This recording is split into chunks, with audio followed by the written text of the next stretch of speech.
ግን መጀመሪያ ማለት ነው ቃል ከገባህልኝ ነው መጠየቅህ። ስለ እስልምና ታስተምረኛለህ ወይስ አታስተምረኝም? አስተምርሻለሁ። እርግጠኛ ነህ? ምንድነው እምነትሽ እንዳትለኝ፣ ምንድነው እምነትሽ እንዳትለኝ። በቃ እኔ እንትን ውስጥ ነኝ አይደለህም። በቃ ሙስሊም እወዳለሁኝ። ከፈለክ ሻዳ አስይዘኝ፣ ከፈለክ ዝም ብለህ አስተምረኝ እንደፈለክ። እሺ፣ ስለ እስልምና ያው የሰማሽው ነገር ይኖራል። ስለ እስልምና ሃይማኖት እዚያ ላይ ትንሽ ብዙ ነገር እስከዛሬ የሰማሁት ሁሉ ቀርቶ ማለት ነው አንተ መከታተል ከጀመር ጀምሮ የምሬን ነው ምልክ ባልተፈጠርኩ ሁሉ አሰኝቶኛል። እዚች ምድር ላይ ምን ነው ባልመጣው ሁሉ አሰኝቶኛል። የምሬን ነው የምልክ። ሳውራት ራሴ ወደ እንባይ ራሴ ይመጣል። አይደል ለምን እንደሆነ እንጃ። እሺ፣ ባጭሩ ስለ እስላም የሰማሽው ይኖራል። ባጭሩ ላስረዳሽ። እስላም ማለት አምላክ ራሱ በነቢዩ የደነገገው ብቸኛው መለኮታዊ ሃይማኖት። ይህን አምላክ ራሱ ሲነግረን ምን ይላል? ሸረዐ ለኩም ሚነ ዲን ማ ወሳ ቢሂ ኑሐን ወለዚ አውሐይና ኢለይከ ወማ ወሰይና ቢሂ ኢብራሂመ ወሙሳ ወዒሳ ይላል። እነሆ ይህን እስልምናን ሃይማኖት እኔ ደነገግኩላችሁ ይላል። አምላክ ራሱ ለነቢያት ደግጎ የሰጣቸው ሃይማኖት ነው።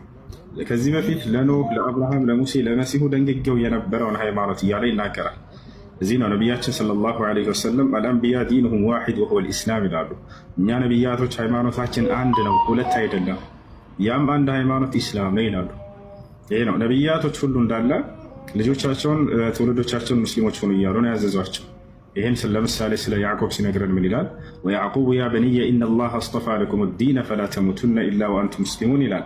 ያዕቆብ ለልጆች ምን አላቸው? ልጆቼ ሆይ እነሆ አምላካችሁ አላህ አንድ ሃይማኖትን እስልምናን ብቻ ነው የመረጠላችሁ፣ አደራ ልጆቼ ሙስሊሞች ሆናችሁ እንጂ አትሙቱ አላቸው ይላል። ያው ነቢያቶች ለልጆቻቸው ያዘዟቸው የተናዘዟቸው ብቸኛ መለኮታዊ ሃይማኖት ነው እስላም። ዮሴፍ ከያዕቆብ ልጆች መካከል ተመርጦለት ነበር። ዮሴፍስ እምነቱ ምን ነበር? ዮሴፍ ስለ ራሱ ምን ይላል? ረቢ ቀድ አተይተኒ ሚነል ሙልኪ ወዐለምተኒ ሚን ተእዊሊል አሐዲስ ፋጢረ ሰማዋት ወልአርድ አንተ ወልይ ፊ ዱንያ ወልአኺራ ተወፈኒ ሙስሊመን ወአልሒቅኒ ቢሷሊሒን። ዮሴፍ ምን አለ? አደራ አምላኬ አላህ ሙስሊም አድርገህ ግደለኝ፣ በሌላ መንገድ ላይ እንዳትገለኝ እያለ ይናገር ነበር። ኖህ ከእነርሱ በፊት ሙስሊም ነበር። ኖህ ስለ ራሱ ምን ይላል? ወኡሚርቱ አን አኩነ ሚነል ሙስሊሚን ይላል። እኔ ከሙስሊሞች እንደሆን ታዘዝኩ ይላል። እና ይህ ነው هذا هو الإسلام ብሎ ማለት ኢስላምን ለተከተለ ሰው ታዲያ አምላክ ምን አዘጋጅቶለታል? ምን ቃል ገብቶለታል? በቀጣዩ ዓለም ከሞቱ በኋላ ወደሚለው ስንመጣ ገነትን እንደሚያስገባው ቃል ገብቶለታል። የዘላለማዊ ሀገር የሆነችዋን ሊሰጠው ሊያወርሰው ቃል ገብቷል። ይሄ ሲናገር አላህ ምን ይላል?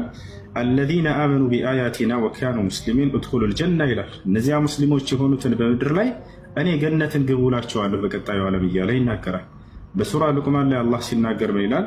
ኢነ ለዚነ አመኑ ወዐሚሉ ሷሊሓት ለሁም ጀናቱ ነዒም ኻሊዲነ ፊሃ ወዕደላሂ ሐቃ ወሁወል ዐዚዙል ሐኪም ይላል። እነዚያ በእኔ አምነው መልካምን የሰሩትን የገነትን ጸጋ ሰጣቸዋለሁን በእርሷም ውስጥ ለዘላለም ዘውታሪዎች ናቸው። ይህም የእኔ አላህ ቃል ኪዳን ነው፣ ቃል ኪዳኔም ተፈጻሚና እውነት ነው እያለ ይነግረናል። እና ይህ ነው።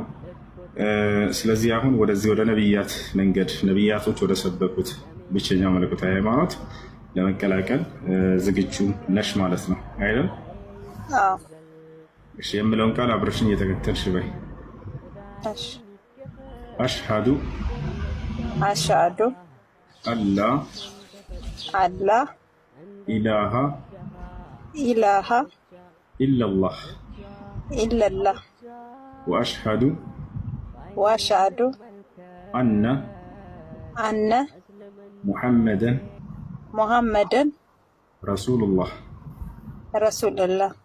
ማሻአላህ አላሁ አክበር። ከዚህ በኋላ ሙስሊም ነሻል። አሁን ያልሽው ቃል የሻሃዳ ቃል ወይንም የምስክር ቃል ይባላል። ምስክሩም ስለ አምላክሽ አምላክነት ብቸኛነት ነው። ትርጉሙ ምንድን ነው? እነሆ ከአንዱ ከአላህ በስተቀር በእውነት የሚመለክ ሌላ አምላክ የለም ብዬ መሰክራለሁ፣ ሙሐመድም ደግሞ የእርሱ ነቢይና መልእክተኛ ናቸው ብዬ መሰክራለሁኝ ማለት ነው ባጭሩ። አንድ ሰው በዚህ ምድር ላይ ሳለ የአምላኩን አምላክነት ብቸኛነቱን ከእርሱ ውጭ ሌላ ማንም አምላክ እንደሌለ መመስከር እንዳለበት ነው ነቢያቶች የመጀመሪያው ትዕዛዝና መሰረት ብላ ያስተማሩት። ነቢያችን ሰለላሁ ዐለይሂ ወሰለም ሲናገሩ ምን አሉ?